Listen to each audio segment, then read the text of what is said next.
Tethers, Black immigrants, the term African American is dead, and here's why. It's simple for me why I refuse to go by the term African American, and it has nothing to do with the continent, but everything to do with the preservation of my specific ethnic group. It's about every foundational Black American around the world, and the future of our kids and their kids' kids. And identifying as the unique, specific group of people that we are has a million different benefits, but let's just start with this.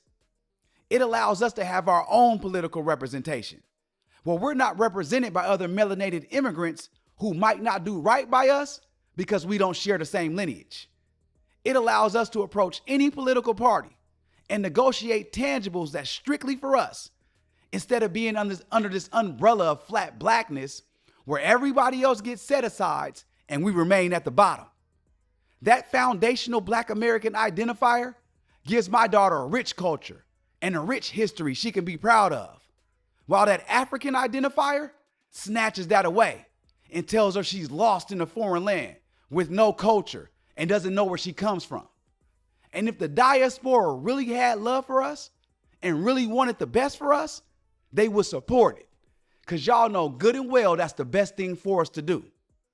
Now let's jump into this reaction video, because my FBA brother broke down to a T why that African American ethnonym serves everybody else but us. Tethers, Black immigrants, the term African American is dead, and here's why. I don't like that. For 60 years, we were told one word would save us, one label, one umbrella, one identity big enough to hold everybody Black. That word was African American. And for 60 years, it failed us, not because Black people didn't matter, but because lineage does. Let's start with honesty and not nostalgia. The term African American did not emerge organically from the grassroots. It was popularized in the late 1980s by Jesse Jackson as a political branding strategy. The intent sounded righteous: cultural dignity, global connection, pan-Black unity, racial pride. But branding is not policy. An identity without precision becomes a liability. What sounded inclusive became structurally reckless because once a term was adopted, Black Americans lost legal specificity. Descendants of U.S. slavery lost policy clarity. Lineage collapsed into symbolism, and symbolism does not protect resources. For 6 decades, foundational Black Americans were the only group forced to share political capital, civil rights victories, legal protection, social programs with people who explicitly told us they were not like us. And believe me, we're not like you. Immigrant groups delineated socially, competed economically, distanced themselves culturally, disrespected us politically, while still benefiting from the Civil Rights Act, the Voting Rights Act, the Fair Housing Laws, affirmative action framework that we never received, Medicaid, SNAP, housing access, immigration benefits, DEI pipelines built on our civil lawsuits. This is not unity. This is asymmetric extraction. Politics did not operate on vibes. It operated on definition. Every group that wins in America does so by being specific. Jews are not just religious people. Latinos are broken down by nationality.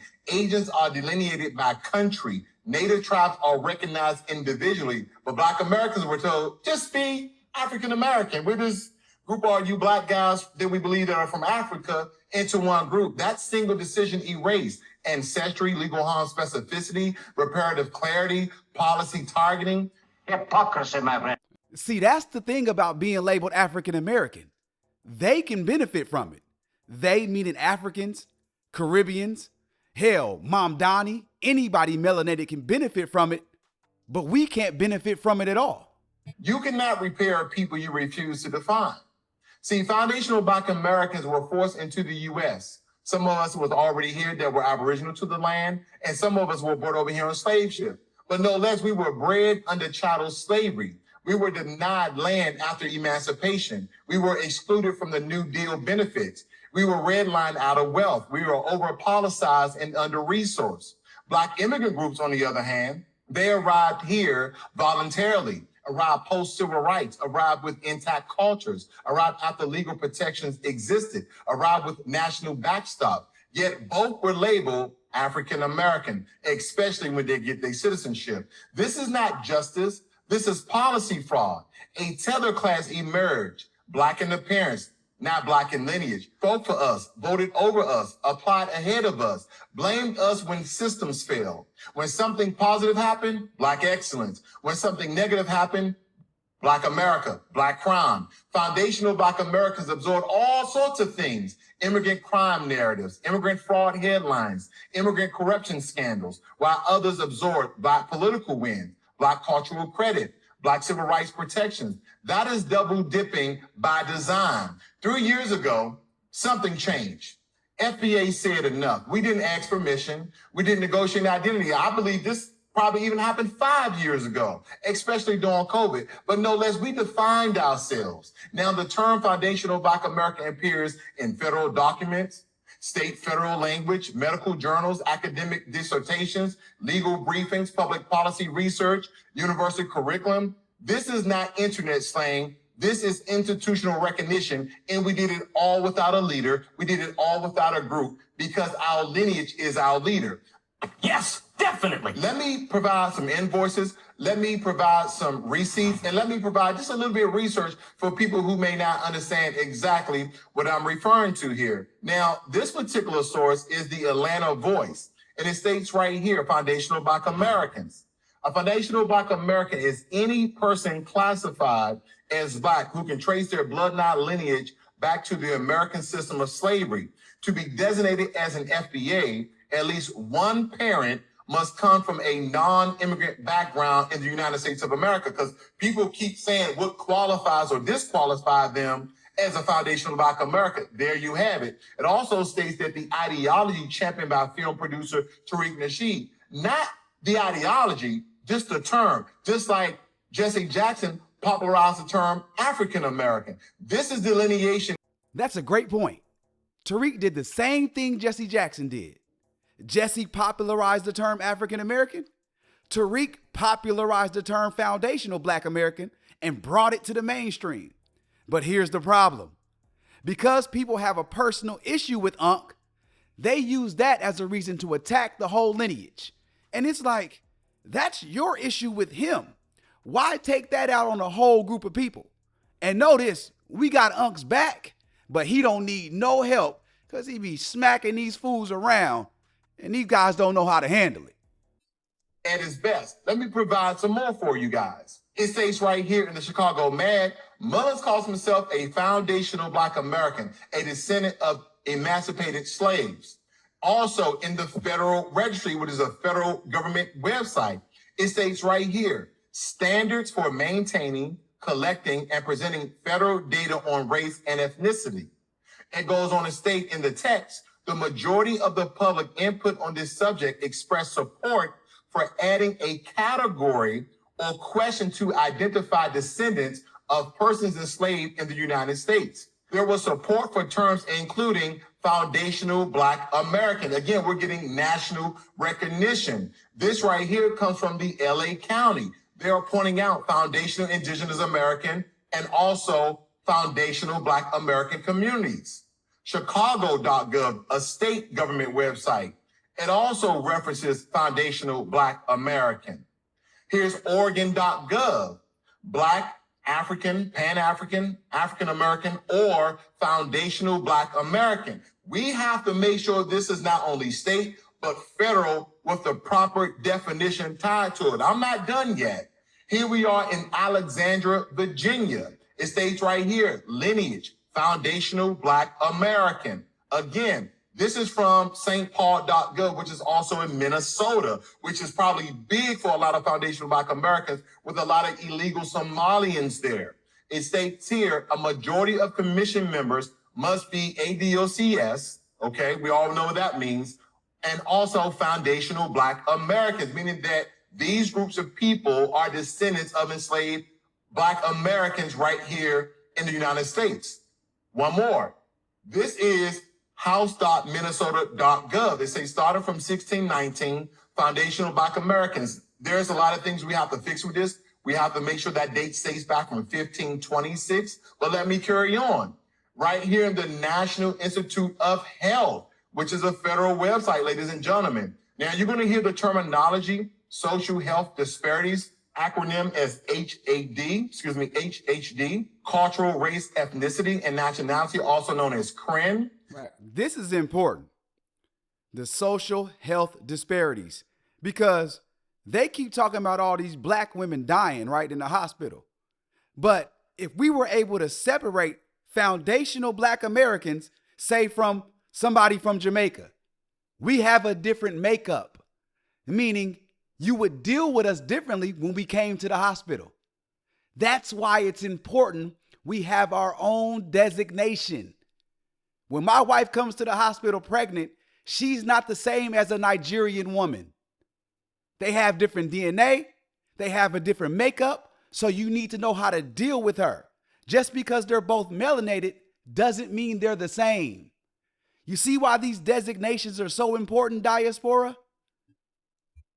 But it states right here, and I'm gonna blow this up for you guys, foundational black Americans who are descendants of freedmen to distinguish themselves from communities who are first or second generation immigrants from diverse regions of Africa, and I'll add, and the Caribbean. Similarly, the terms biracial and multi-ethnic are ambiguous as a group of diverse populations are homogeneous, and such confusion shows the demand for improved definition of CRIN, which in turn will improve the transparency of how SHDs impact a particular person based on their background, okay? Again, SHD, social health disparities, and CRIN, cultural, race, ethnicity, and nationality. All of these things are very important. This is institutional recognition, ladies and gentlemen, and specificity terrorize people because it ends cosplay. No more cosplaying as Black Americans. No more cosplaying foundational Black Americans. See, African American was never a racial term. It was a geographical citizenship descriptor.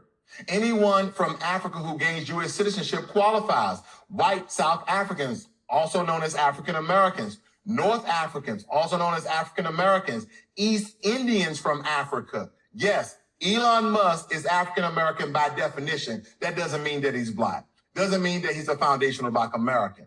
So the question becomes, who was that term actually protecting? Because it was never protecting us. By clinging to the term African American, foundational Black Americans lose lineage-based reparation arguments, accurate crime attribution, targeted economic repair, historically clarity in education, exclusive legal recognition, because every time resources were distributed, African Americans qualified, which meant that descendants of slavery competed with recent immigrants that just got here.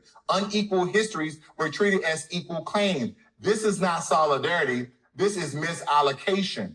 When foundational Black Americans create music, culture, political movement, social change, we are told that came from Africa. We got our strength from Nigeria or the Igbo or West Africans or East African or South Africans, wherever they may be in Africa. Also, that came from Jamaica or the Caribbean. That came from somewhere else. And we absorb the blame, the punishment, the stigma, but not the ownership.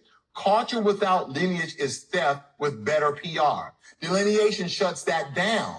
Notice who's angry about delineation. Not white conservatives, not right-wing think tanks.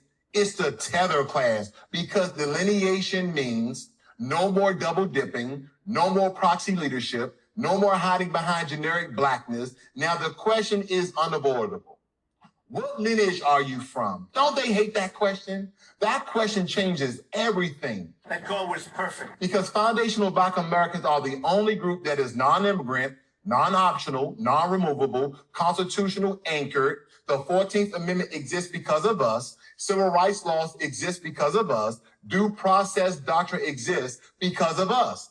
We are not guests. We are the foundation of America. The term African American is dead, not because Africa doesn't matter, but because lineage matters more. Lineage shapes policy, policy shapes power, and power determines survival. This isn't hate. This isn't xenophobia. This is accounting, and the books are finally being balanced. This is Black logic. We don't dissolve into confusion. We define ourselves. And once you do that, the entire game changes. See, this isn't about online bickering or going back and forth, even though my foundational Black American brothers and sisters, they'll get on you. We are the Jones champions, the dozens kings. So that happens.